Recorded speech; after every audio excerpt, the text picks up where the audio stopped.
My sister took my wedding dress and married my fiancé for his money while I was overseas at a design competition. My parents even gave their approval. When I returned, she smugly introduced him as her husband. But I couldn't help but laugh, because the man she actually married was, hello, everyone. Thank you for joining me today. Before I start, I'd love to know which city you're watching from. Feel free to share it in the comments. Now, let me bring you into this story. The world I was born into was meant to be straightforward.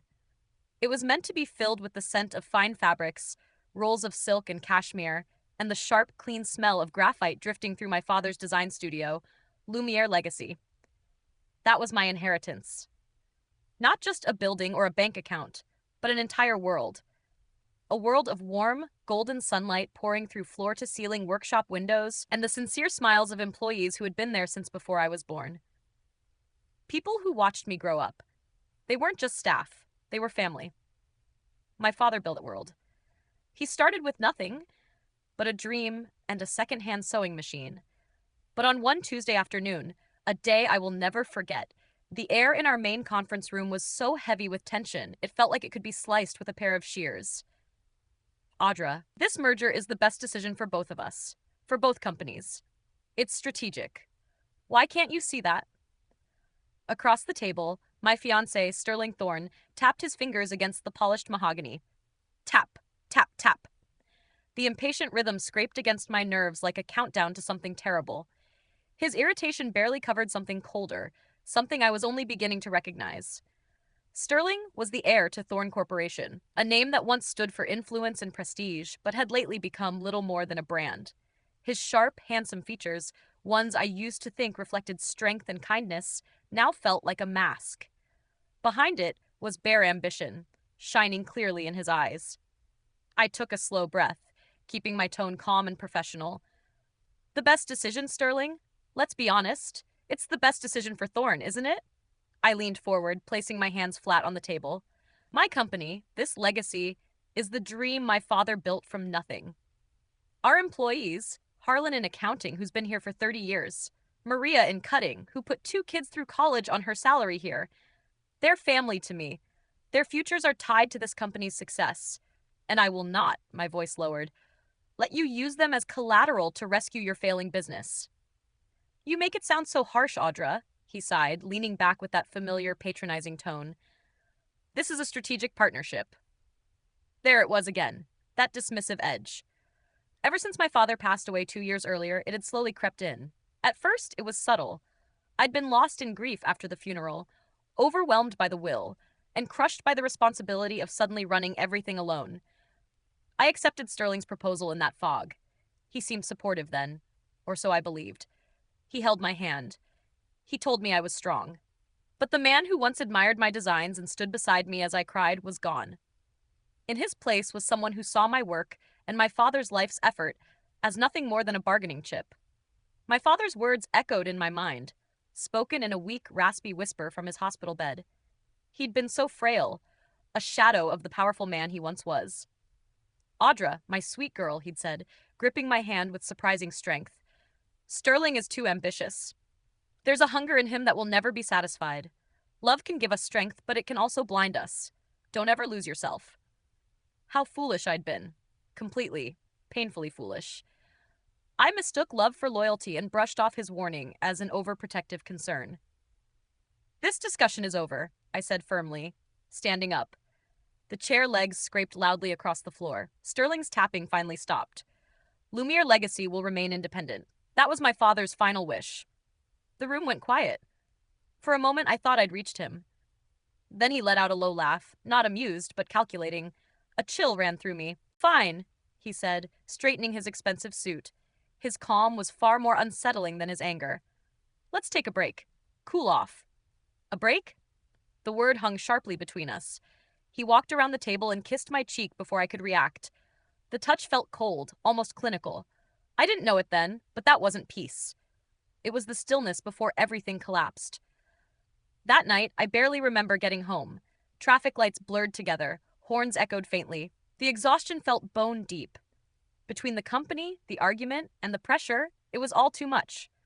All I wanted was a hot bath and a glass of wine. I fumbled with my keys and stepped into the quiet apartment. But when I entered the living room, I froze. My younger sister, Delilah, was curled up on my couch, her face lit by her phone. Delilah? What are you doing here? She looked up with a smile that was just a little too bright. Audra, welcome back. You look exhausted. Delilah had always been the dreamer. Growing up, I was the responsible one. The good grades, the focus. Delilah was the charming one, the pretty one. I knew she carried a complicated mix of affection and jealousy toward me. I just never realized how deep it went. Look at this, she said brightly, jumping up and holding out her phone. On the screen was a luxury tropical resort, white sand, impossibly blue water. Sterling said you've been working too hard, she continued. And that big international design competition in Italy is next week, right? He thought you should relax first, so he arranged everything. My heart stumbled. Delilah, that's sudden. I can't just leave. The new line is launching. Payroll. It's a huge opportunity, she interrupted, placing her hands on my shoulders. Your designs are incredible. You're going to win. This is your chance to prove you're more than just your father's daughter. He even cleared it with your assistant. Everything's handled. All you have to do is pack. Her sweet smile. Sterling's sudden generosity. The timing. It all felt wrong. A tight knot of unease formed in my stomach. Still, the competition was a major opportunity. Winning could secure international partners and prove we didn't need Sterling's company at all. Saying no wasn't realistic. I had to go. I had to win. Thank you, Delilah, I said, forcing a tired smile. Tell him thank you. I'll pack tonight. In the end, I accepted their kindness. What choice did I have? The next 2 days passed in a blur, finishing work, packing sketches and fabric, and trying to ignore that constant anxiety. I flew to Italy and threw myself into the competition. For a full week, I barely slept.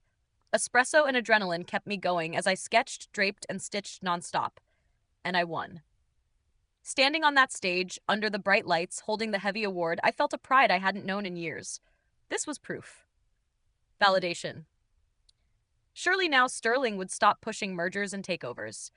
This was a step toward protecting my father's dream. I was exhausted, but my heart was full. I couldn't wait to go home. The flight back was long and sleepless. I replayed the victory in my mind, imagining the team's reactions. By the time the taxi reached my apartment, it was past midnight. I opened the door and immediately sensed something was wrong. The familiar clean scent was gone. Instead, the air was thick with an overly sweet vanilla perfume, cheap and unsettling. Hello? I called. No response. I dropped my bags and walked toward the bedroom, my heart racing. The door was slightly ajar. I pushed it. My blood ran cold. The closet door, the one I always kept closed, was standing wide open. The space inside, where my wedding dress should have been hanging, was empty. My dress. The one I spent months designing. The one I hand-stitched using priceless antique lace taken from my late mother's gown. It was gone. My heart slammed hard against my ribs, fast and panicked. What was happening? Where was it? A robbery? But nothing else had been disturbed. My laptop was still on the desk. My jewelry box sat untouched on the dresser. Only the dress was missing. My phone vibrated in my pocket, and the sudden buzz made me cry out. I fumbled for it, my hands unsteady. The screen lit up with a name, Maeve. My best friend, my anchor, my lawyer, one of the very few people I trusted completely. I answered, my voice thin and shaking. Maeve, what's wrong? There was a long, painful silence. When she finally spoke, her tone was calm to the point of flatness. The voice she used in depositions, the voice she used when something had gone terribly wrong. Audra, listen carefully. Where are you right now? I'm home. I just got back. Maeve, what is it? My wedding dress is gone. Another pause. I heard her take a slow, controlled breath. Audra, you need to sit down. Please, sit on the floor. What is it? I whispered, gripping the doorframe so tightly my knuckles went white. You're scaring me. It's Sterling, she said evenly. And Delilah. What about them? They got married yesterday. For a moment, the words meant nothing. They were just sounds, hollow and unreal, echoing through my vanilla-scented apartment. Married. Sterling and Delilah. My younger sister. It didn't make sense. It couldn't be real. What? That's not possible. That's insane. Then she delivered the final blow, the sentence that shattered everything I thought I knew. In your wedding dress. A heavy sickness rose from my stomach, thick and suffocating. My legs gave out. I didn't sit. I collapsed, sliding down the wall onto the hardwood floor. The phone stayed pressed to my ear. Check Instagram, Maeve said distantly. It's everywhere. It looks like they planned it from the moment you boarded that plane. Audra, I'm so sorry. I should have seen this. I don't remember ending the call. My fingers felt numb as I opened the app, and there it was. My nightmare, broadcast in high definition. A photo of Delilah wearing my dress, my mother's lace. She clung to Sterling's arm, her smile radiant and victorious. A lavish chapel filled with white roses.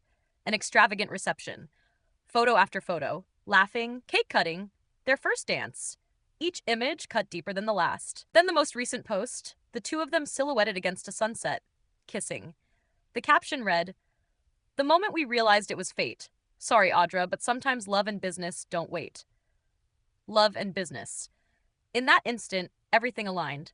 The sudden trip to Italy, Delilah's overly sweet encouragement, Sterling's unexpected generosity, and that single word, business. Their goal was never just to take my fiancé. This was never about love. It was about forcing me out, humiliating me, breaking me, taking my company, taking my father's legacy. A dry, hollow laugh escaped my throat. The sadness and anger faded into a cold, steady stillness. They thought they'd won. They thought I'd fall apart. They were wrong. My phone buzzed again on the floor. This time it was Harlan, my father's loyal head of accounting. A red alert flashed beside his name, urgent. I answered calmly. Harlan. Audra, thank God. Are you back? Are you safe? His voice was tight with worry. We have a problem. Sterling Thorne is calling an emergency shareholders meeting. He's citing your unapproved absence. When? I asked. Next week. The agenda is a motion to remove you as CEO and force an immediate merger with Thorne Corporation. Of course. The final move. I took a slow breath, looking around my apartment, still heavy with that cloying perfume. Stay calm, Harlan, I said evenly. Do exactly what they ask. Set up the meeting. Our response starts now. I hung up and immediately called Maeve back. This is war, I said as soon as she answered. Her reply carried a sharp smile. I was hoping you'd say that. Where do we start? First, I said, pacing, clarity cutting through the cold anger. Hire the best IT investigator you can find. Someone who understands the underground. I want access to Sterling's laptop, phones, servers, everything. Emails, texts, money trails, all of it. Understood, she said without hesitation. I know someone. Next, the marriage. File a civil claim today. Sterling was still legally engaged to me. We had contracts, deposits, obligations. This won't be painless for them. I paused at the window, staring out at the dark skyline. They're coming for my company. Let them. Every move they make will turn against them. You sound different, Maeve said quietly. That's because the old Audra is gone, I replied. What's left is my father's daughter. After the call, I went into my study and opened a window, letting the cold air clear the room. I pulled a hidden panel from my father's bookshelf, revealing a safe. Inside were two items he left me, a worn leather journal and a black USB drive. Attached was a note in his shaky handwriting. Only when you're ready. I opened the journal. On the first page he had written, The Thorne family destroys what it touches. Sterling carries that legacy. If you ever need this USB, the answer lies in what we built together. I closed the journal and held the drive tightly. I didn't have the password yet, but I would. The next morning, the attacks began. News headlines accused me of fraud, gossip sites painted me as jealous and unstable.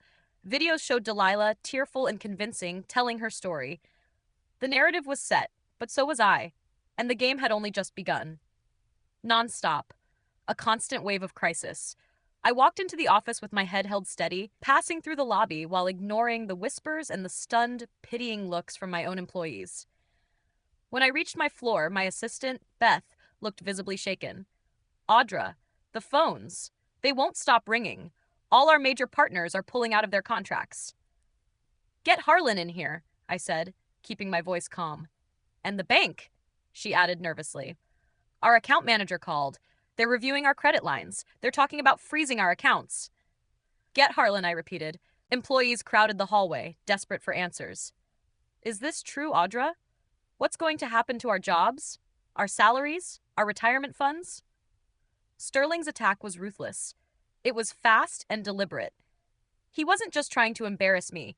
He was trying to cut off every resource, to bankrupt the company before I could respond.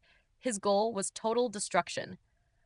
That afternoon, after hours of damage control, answering calls, slowing the fallout, and reassuring frightened staff, I finally sat alone in my office.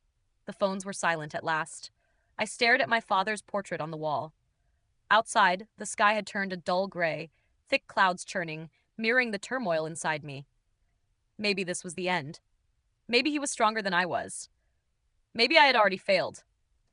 I'm sorry, Dad, I thought, my eyes burning with restrained tears. I couldn't protect your company. I couldn't protect what you built. Just as despair began to settle heavily around me, there was a soft, familiar knock at the door. It was Harlan. I opened it to see our longtime head of accounting standing there, concern etched into his face, but his eyes were steady. He wasn't panicking. He was old guard, my father's man. In his hands, he carried a thick, worn accordion file. Please don't shoulder this alone, Audra, he said quietly but firmly, stepping into the office. There are still people here who believe in you. We always believed in your father, and we believe in you the same way. His words struck through my exhaustion. Harlan, the rumors are spreading too fast. The banks are freezing our accounts. I don't even know if I can make payroll next week.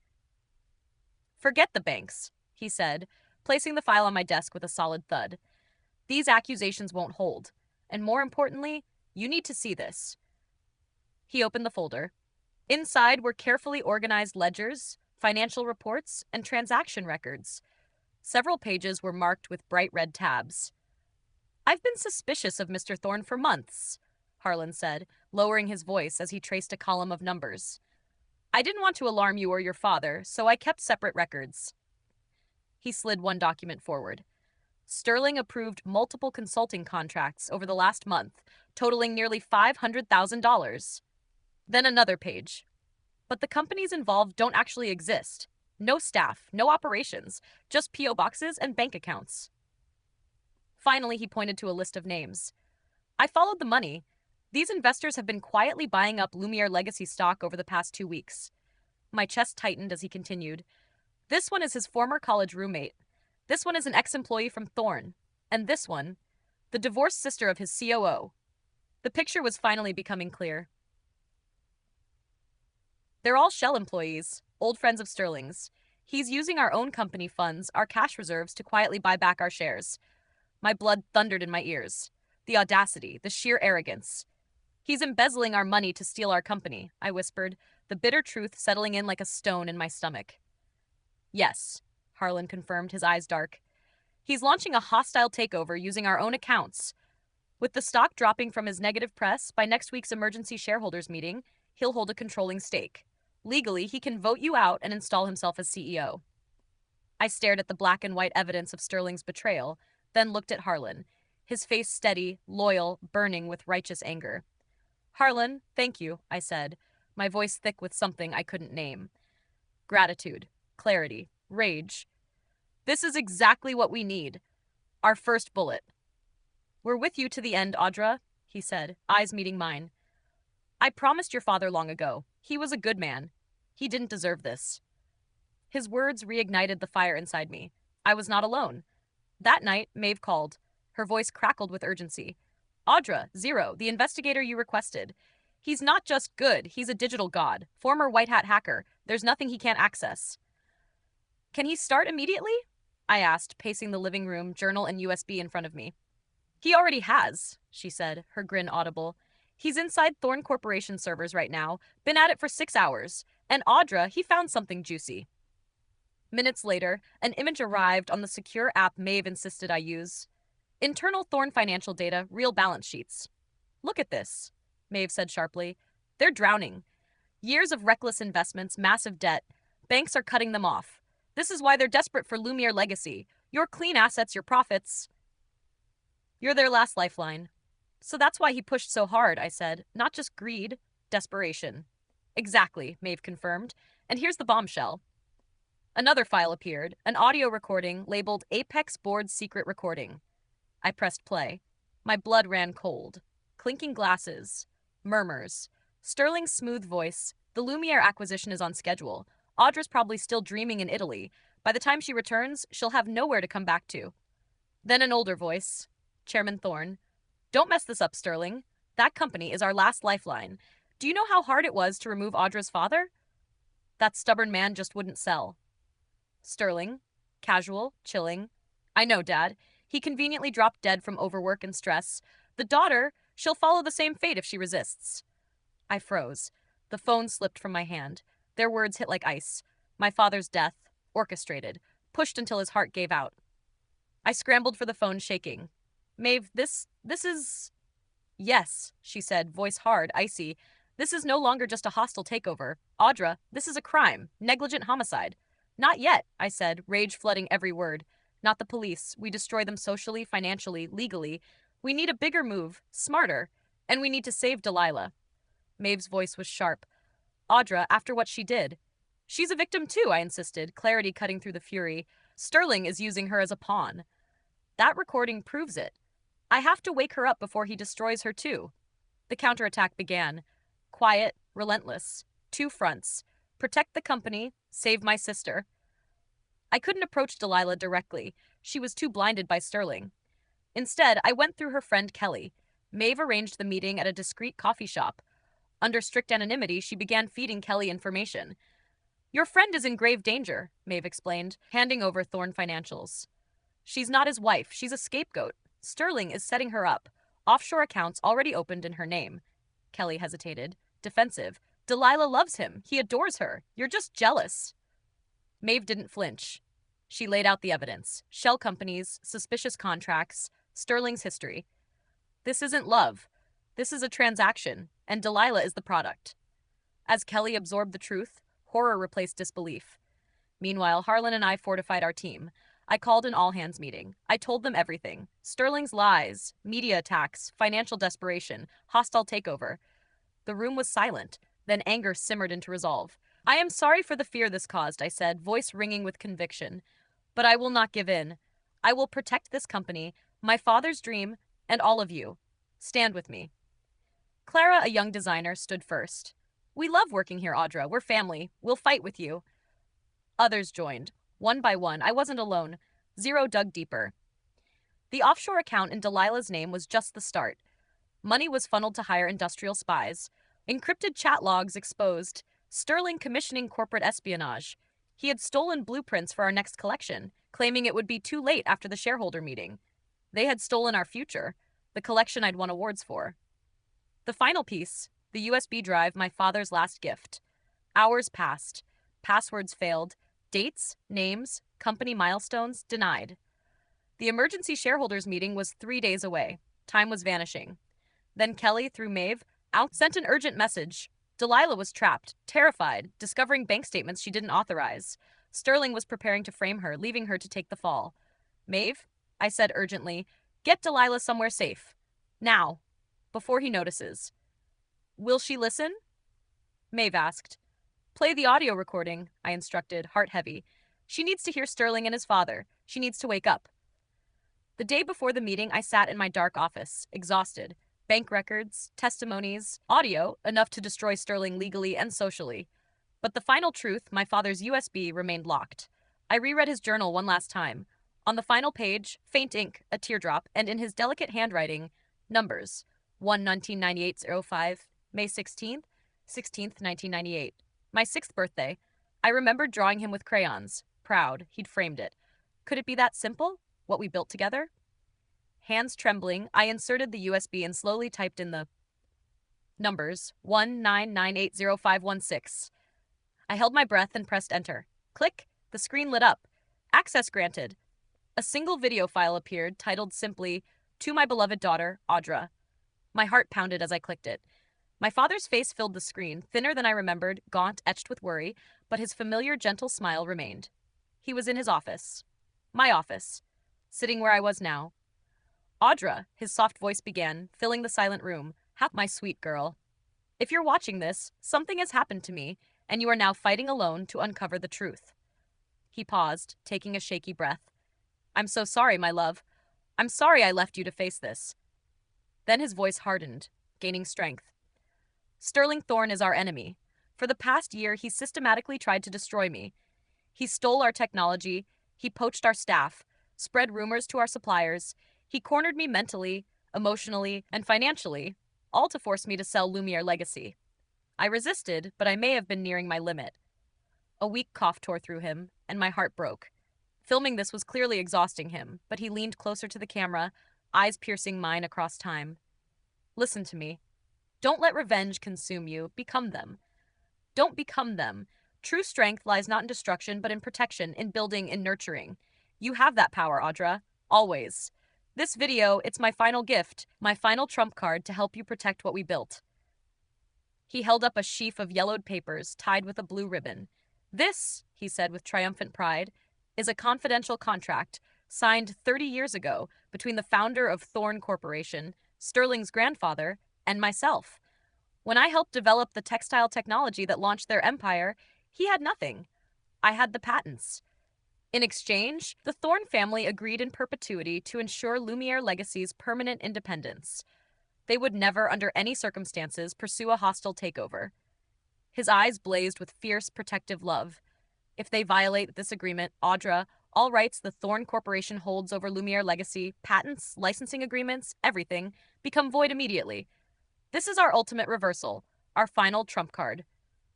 He softened, a tear glistening. I love you. Live strong. Find happiness.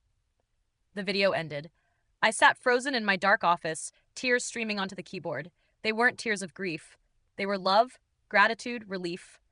He knew. He had found a way to protect me, even beyond the grave.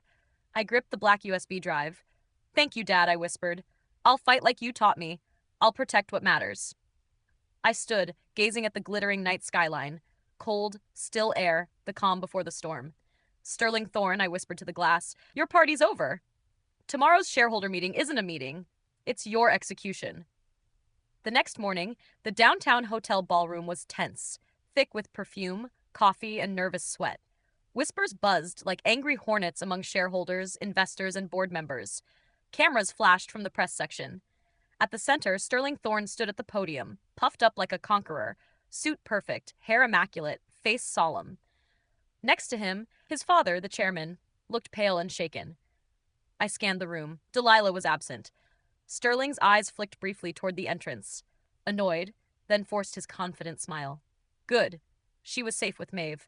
From the shadows at the back, Maeve and I observed silently. She was my legal counsel. I wore a black, custom-tailored suit, my armor. A few shareholders, men who'd golfed with Sterling, cast contemptuous glances. I met their eyes, unflinching. Today was not for them. It was for my father. We now call to order this emergency shareholder meeting for Lumiere Legacy. The chairman's shaky voice boomed, silencing the room. Sterling theatrically stepped forward. Ladies and gentlemen, he began, dripping with false sincerity, thank you for gathering on short notice. As the largest shareholder and Audra Bennett's former fiancé, I deeply regret these circumstances. Lumiere Legacy stands at a crossroads. I propose that Thorn Corporation absorb and rebuild this historic but failing company, and as a first step, I formally submit a motion to dismiss Audra Bennett as CEO. His loyal shareholders applauded rehearsedly. Just as the chairman prepared to call the vote, I spoke. Objection.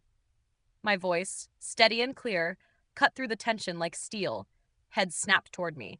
Sterling's face, shock, confusion, and rage. How? How are you here? He sputtered. Maeve hit the lights. A single spotlight found me. I walked down the center aisle slowly, deliberately. This is my company's shareholder meeting, Sterling, I said coolly. Why wouldn't I be here? I stepped to the second microphone. Good afternoon. I'm Audra Bennett. Thank you for entertaining this circus. The performance ends now. It's time for the truth. Maeve nodded, starting the presentation on the projector. Let's address Mr. Thorne's claim to be the majority shareholder, I said. Transaction records appeared. Paper companies, fake consulting contracts, secret stock purchases. Sterling Thorne embezzled over $500,000 from my company to secretly purchase shares using dummy entities. This constitutes both a breach of fiduciary duty and criminal embezzlement. Gasps erupted. Sterling's face turned crimson. No proof, he shouted. Yes, there is, I said. A professional voice echoed through the speakers. My name is Forrest, Thorn Corporation's external auditor, he stated. The screen displayed his calm, precise face. My audit confirms that Sterling Thorne withdrew over $5 million from Thorn Corporation's operating budget over 3 years, funneling funds to purchase Lumiere Legacy shares. Here is the evidence.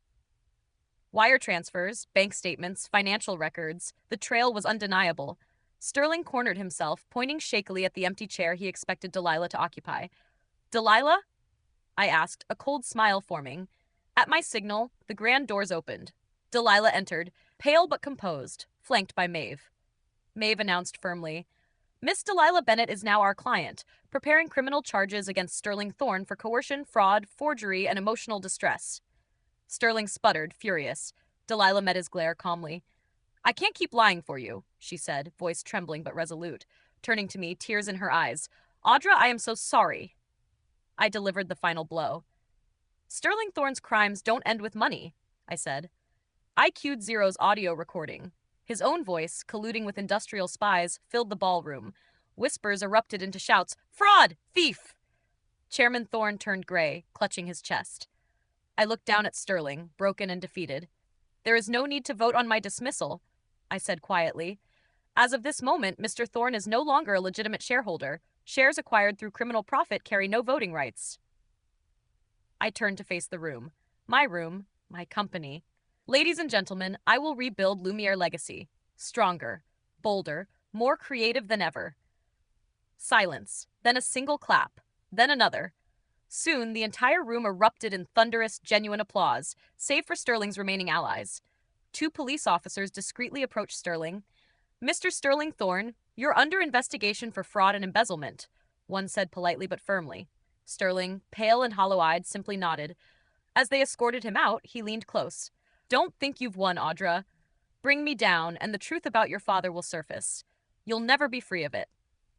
I didn't flinch. Leaning in, I whispered, I know all about the deal, Sterling, but you haven't seen my real trump card yet. For the first time, that day, a look of pure, primal fear flashed across his face. He knew he was defeated. They led him away, and for the first time in weeks, I drew a deep, unhurried breath. If you followed this story this far, do me a favor. Like this video, and comment the number 1 below. It lets me know you're here, that you've been on this journey with me. Your support means the world. Now let me tell you what happened next. The battlefield that masqueraded as a shareholder meeting was finally over. A heavy, exhausted silence lingered in the room. Sterling was taken into custody. Maeve and I presented our evidence to the district attorney. The bank records from Harlan, the audio recording from Zero, Delilah's testimony. The charges stacked up: embezzlement, fraud, coercion, conspiracy, corporate espionage. The media, of course, reversed course. Outlets that had labeled me a disgraced embezzler now hailed me as a phoenix. Headlines screamed, Phoenix returns, tragic heroine triumphs, genius designer topples corrupt corporate evil. Sickeningly satisfying, but good for business. Yet the final battle wasn't over. Sterling's last desperate words, trying to pin my father's death on me, lingered like a curse. That night, in my office, now fully and truly mine, I played my father's final video. This time, the audience was different. Me, Maeve, the prosecutor, the Thorne family's grim, expensive lawyers, and Forrest, the auditor, standing beside me as a steady presence. My father appeared, calm and gaunt but resolute. He spoke of Sterling's pressure, the stolen technology, the poached staff, the psychological torment that had worn him down. And finally, he revealed the confidential agreement guaranteeing Lumiere Legacy's independence. If the Thorne Corporation violates this agreement, his voice echoed from the past, they forfeit all rights and claims to Lumiere Legacy. Every single one. When the video ended, the Thorne family's lead lawyer, a man probably billing $2,000 an hour, exhaled slowly, wiped sweat from his brow, and visibly sagged. This wasn't just a contract. It was a death sentence.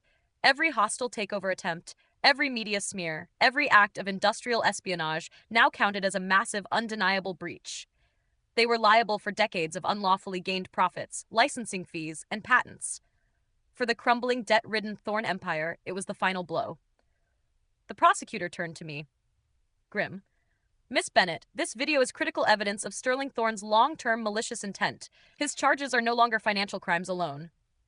Even in death, my father had protected me. Weeks later, Delilah visited my office. I hadn't seen her since the shareholder meeting. She knocked softly. Gone were the glamorous clothes, the heavy makeup, the sparkling false smile. She wore a plain black suit, looking thin, tired, but composed. Audra, she began, barely above a whisper, avoiding my eyes. It's okay, Delilah, I said, motioning for her to sit. She looked up, and for the first time in years, I saw my real sister, the little girl I grew up with, not the facade she had been playing. No, she said, voice cracking. It's not okay. I'm truly sorry. I was blind. Sterling's words, his promises, my jealousy of you, I lost myself completely. I stayed silent, letting her speak. I don't deserve your forgiveness, she continued, tears brimming, but I want to spend the rest of my life atoning. I'm testifying against him fully. Maeve has taken me on as an apprentice, a file clerk. I want to go to law school. I want to help people like me, tricked, hurt, and foolish. Her eyes were clear, certain. For the first time, she was walking her own path, one not defined by envy or the men in her life. Delilah, I said softly, your life is just beginning. Make it count. Thank you, Audra, she whispered, a single tear rolling down her cheek. She rose and left my office with quiet dignity, the sister I had almost lost, that slowly returning. Sterling's sentence was heavy. With Delilah's testimony, my father's video, and Harlan and Forrest's evidence, he stood no chance. Embezzlement, breach of fiduciary duty, data theft, conspiracy, destruction of evidence, and indirect involvement in my father's death. 15 years. He screamed in court, claiming victimhood, that Delilah was lying, that I was a monster. No one listened. Even his father, facing charges himself, abandoned him. Alone in prison, he faced the weight of his own sins. The Thorne Corporation collapsed. The secret contract triggered massive damages, bankrupting what remained. Chairman Thorne resigned in disgrace. The family name was irreparably tarnished. Forrest, the auditor who had exposed their crimes, was appointed to oversee the liquidation, handling it with integrity and professionalism. Lumiere Legacy rose from the ashes. The scandal thrust us into the international spotlight. I was no longer just my father's daughter. I was the designer who refused to bow to corruption. My team rallied stronger than ever. We poured our passion into bold, groundbreaking designs. The Rebirth collection sold out in 24 hours. I treated my employees as family, raises, pensions, opportunities to thrive. Forrest became my most trusted professional partner. Together, we worked long nights, poring over spreadsheets and legal documents. His intellect, integrity, and measured kindness slowly drew me in.